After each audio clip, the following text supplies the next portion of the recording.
Hey, friends.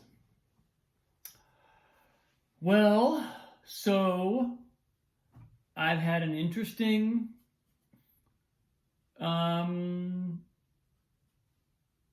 24 hours, 36 hours. I had a coaching call on Wednesday afternoon that really, um, just kind of gave me some new food for thought and about what I'm doing right now, what I'm creating right now.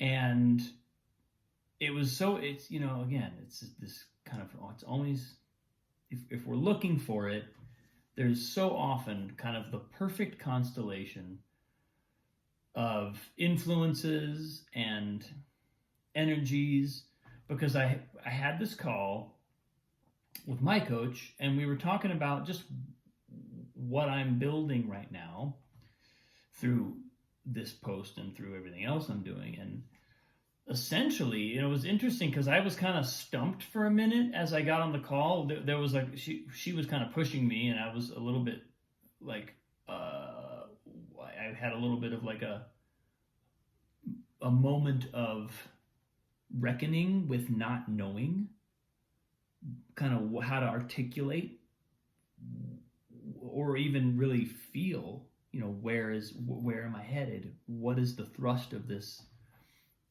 next phase? And then but then just little by little, it was like things dropped into my awareness. Like, well, there's this, and what about this, Robin? It was like my own psyche was asking me questions and giving me little nudges. And before I knew it, I was abundantly clear that what I love to do is work with people and help them both connect with their own creativity, their own everybody has a source of inspiration. Everybody has a place where they are intrinsically generative, abundant, overflowing with inspiration and enthusiasm. Every single human being has that place. Many of us don't have access to it, or we don't have access to it as often as we'd like, or we have access to it but it feels random. It's like we don't know how to predictably tap into that. We just kind of, it happens, and it kind of gives us this rush. I was in that camp for a while, where I would find that I would certain projects or certain days, I would just have this rush of incredible creativity and energy, and it was like, oh yeah, here I am, I'm in the zone. And then but then the next time that I wanted to kind of go there, I'd have trouble getting there, or I wasn't sure how to unlock it. And I think one of the things I've done pretty consistently over the course of the last at least 15 years or so, if not a little more, is really study and give myself practices and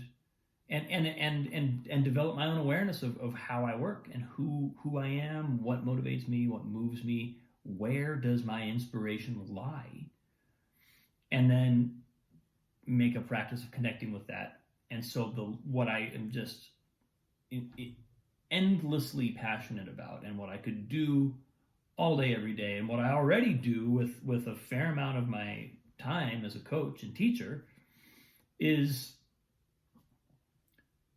work with other people who are in that same struggle and who are trying to find their way in. And the nice thing about this is that everybody's got a different doorway. For some people, there's all of us there are various components, right? There's our physical body. Our physical body, whether we know it or not, is one of the keys to our creativity. It's one of the interfaces with the world that is relevant to our energetic connection to the cosmos and it's constantly filtering, it's constantly tuning in to energy and various frequencies, to information, to intelligence. And if we know that, then some level of physical awareness is going to be helpful if what we really want is to be reliably able to tap into our creativity. But the physical body is by no means the only one. There's meditation. There's the getting really connected, as I talk about a lot on this post, to our essence, to the beingness that is beyond the body and the mind and everything else. Then there's the mind.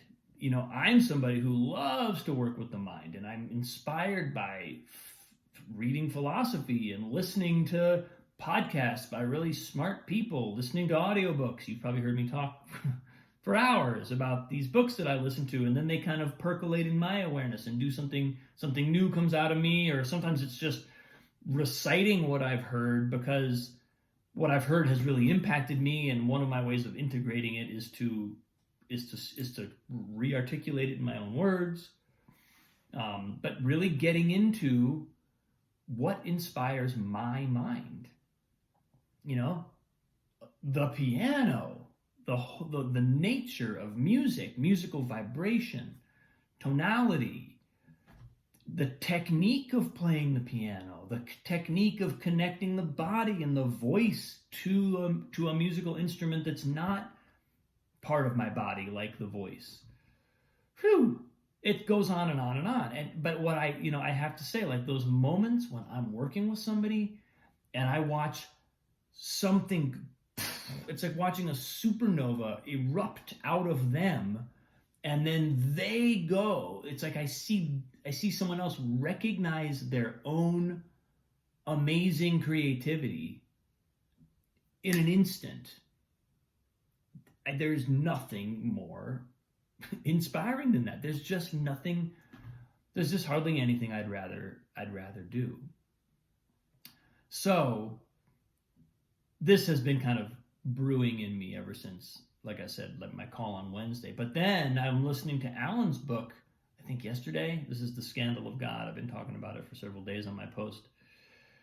And he said something about, this is in a chapter where he's talking about, he's already talked a lot about the relationship between religious thinking, religious dialogue, scientific thinking, scientific dialogue, the secular narratives that form a large part of our cultural meaning-making arsenal. And now he's getting into the arts, specifically artistic, the creative process and the sort of inherently artistic nature of all these other domains, right? That's one of the things he's touching on, is because all narrative is metaphor, it is inherently creative. There's something, there's something that's not, when we look at the scientific domain, we see a lot of facts, and the scientific domain in some ways could be viewed as mapping the universe, giving ourselves a fact-based relationship to the universe, unearthing how the universe works.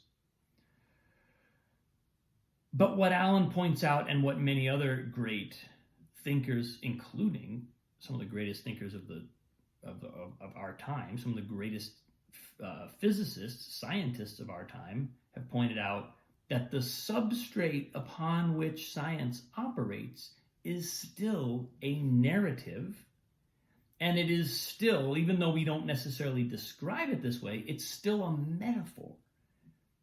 The narrative that we hang our scientific facts on is not another fact.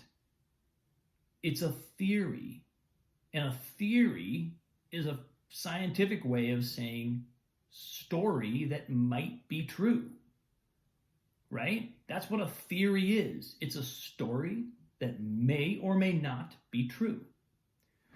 So there's a narrative, metaphorical soil in which we have to do our scientific gardening.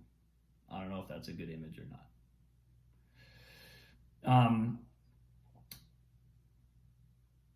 So all this is to say, and this is the sort of insight that, or the phrase that brought this post kind of to mind for me. There's a point in the book where Alan says, to be human is to create. To be human is to be creative. And that kind of, again, in the sort of context of what I've been thinking about and the work that I love doing and that I'm, kind of expanding on right now, this gave me a sort of a beautiful kind of essentializing nugget. Because it's not that some people are creative and some people aren't, and of course we have differing.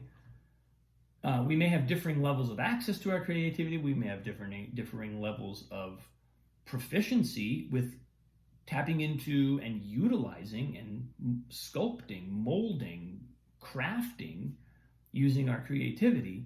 But every single human is creative, and as Alan says, to be human is to create. This entire process is inherently creative. So that was big. That kind of gave me a sense of, okay, this is kind of, now I'm seeing, it just gave me a beautiful way of throwing an umbrella around, not just the work I do, which is one kind of important area, but a whole perspective on the nature of human life, the whole way that everybody is. Not to mention a really beautiful framing device for beginning to imagine a conversation between the scientific world and the spiritual, religious traditional world and the secular world, political world, social, cultural stuff. It kind of gives me the sense of the inherent creativity of a human being, and that is what it is to be human. Puts me in a really nice place from which to imagine what that conversation might look like, and the attitude with which I might enter that conversation,